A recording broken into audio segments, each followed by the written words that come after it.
Alkali halides, ये भी kettle की बुक में एक टॉपिक है, इसी के साथ था। ये भी करना है हमने। इसमें क्या है आपके पास, exciton localization, localization of exciton on negative halogen ions. ठीक है, नेगेटिव हैलोजन आयंस जैसे भी हमने देखा था, क्लोरीन था, और वहां पे कैसे हो रहा है आपके पास electronic structure of alkali halides. Alkali halides for example आपके पास क्या है, सोडियम क्लोराइड है, पोटेशियम ब्रोमाइड है, ठीक है, सोडियम ब्रोमाइड है। इसमें से आप देख लें कि ब्रोमाइड आपके पास क्या है, ये और जो है, और या क्लोरीन है, ये हैलाइड्स हैं। जबकि सोडियम और पोटेशियम जो है वो आपके पास अल्कली मेटल्स हैं। ठीक है, और ionic crystal compounds of alkali metal ions, और ये अल्कली मेटल आयंस हैं। ठीक है, और ये आपके पास क्या हैलाइड्स हैं। The valence electrons are primary located on the halide ions. Valence electron आपके पास वो किधर कहाँ लोकेट करेंगे, हैलाइड आयंस के ऊपर, because they have high electronegativity. अच्छा, ये भी हम केमिस्ट्री में पढ़ चुके हैं कि जो इलेक्ट्रोनेगेटिविटी जिसकी ज्यादा होगी, मेन उसी के ऊपर वो वैलेंस इलेक्ट्रॉन रहेंगे। This means that when an electron is excited, इसका मतलब है जब भी इलेक्ट्रॉन एक्साइट करेंगे, hole positively charge vacancy left behind. Of course जब भी इलेक्ट्रॉन एक्साइट करेंगे, पॉजिटिव चार्ज होल जो है वो लेफ्ट बिहाइंड होंगे, tend to stay on the valence ion rather than the alkali ion.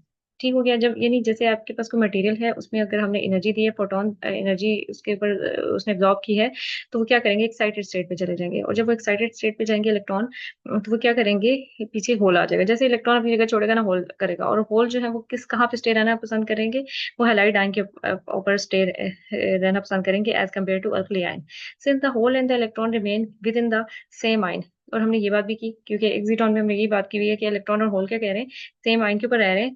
The excitation is localized on the halogen ion. ठीक है, एक्सिटॉन पे क्या होगा, लोकलाइज, लोकलाइज मतलब कि वो उसी खास एरिया में ही रहेंगे दोनों, एक्सिटॉन बनेगा, इलेक्ट्रॉन और होल। ठीक है, rather than and being spread over multiple atom, multiple atom पे जाने के बजाय जिस आयन से इलेक्ट्रॉन एक्साइटेड स्टेट पे गया है, और क्योंकि उसी के हैलाइड आयन पे वो ठहर रहा है, उसका जो होल है, तो वो, और होल और इलेक्ट्रॉन के बीच में क्योंकि अट्रैक्शन यानी कोलम्बिक अट्रैक्शन, तो वो उसी के ऊपर लोकलाइज रहेगा।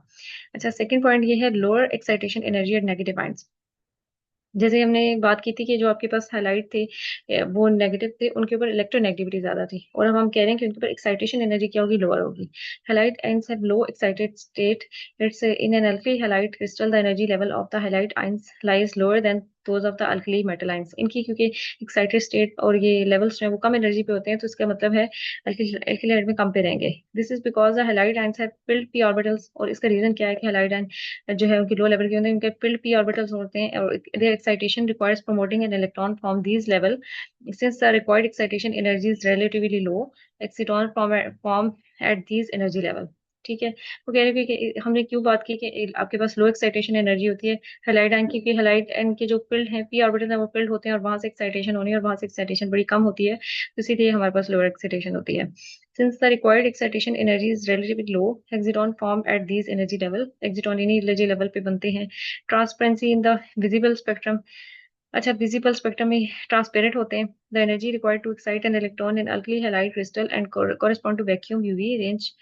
अगर आपने क्या करना है कि अल्कली हैलाइड में से एक्साइटेशन करनी है इलेक्ट्रॉन को, तो आपको क्या करना पड़ेगा, यूवी रेंज में इलेक्ट्रोमैग्नेटिक वेव फॉल करानी पड़ेगी।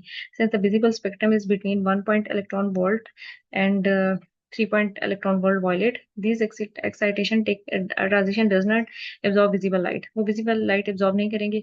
अच्छा, एक्साइटेशन होती क्या है, जब वो आप फोटोन एब्जॉर्ब करते हैं, और यहाँ पे हम कह रहे हैं कि आपके पास जो है विजिबल लाइट में एब्जॉर्प्शन होने से एक्साइटेशन नहीं होगी, यूवी लाइट एब्जॉर्ब होगी तभी एक्साइटेशन हो पाएगी। As a result alkyl halide crystal are transparent in the visible region. इसका मतलब है, ट्रांसपेरेंट का मतलब है कि उनको उस प्रोटॉन के आने का कुछ फायदा नहीं हो रहा, क्योंकि वो एक्साइट नहीं हो रहे, उनके लिए वो ट्रांसपेरेंट ही है। However in the vacuum ultraviolet region these electronic transition becomes allowed, वहां हो जाती हैं, लीडिंग टू स्ट्रॉन्ग एब्जॉर्प्शन, और वो स्ट्रॉन्ग एब्जॉर्प्शन कहते हैं। क्योंकि मैंने आपको शुरू में ही बता दिया था कि एक जो आपके पास ना कितना बैंड है, उसको एक्साइट करके यानी एक लेवल से जब दूसरे पे जाएगा, तो उसको उतनी एनर्जी चाहिए होगी जो कि विजिबल नहीं उसको सपोर्ट कर रहा। अच्छा, आगे double structure in sodium bromide. isoelectric electronic nature with krypton. The bromine, the ion is NBr has the same electron configuration as krypton.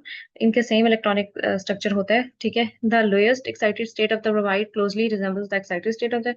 अच्छा, उसकी लोअर स्टेट ब्रोमाइन की और उसकी एक्साइटेड स्टेट ये क्या होती है, एक दूसरे के साथ मैच कर जाती हैं. Spin orbit interaction call splitting. Spin orbit interaction होगी आपके पास, उसमें क्या होगा आपके पास, coupling between electron spin and orbital spin होगा, ठीक है. causes a doublet structure in the exciton level. This lead to closely spaced energy level instead of one.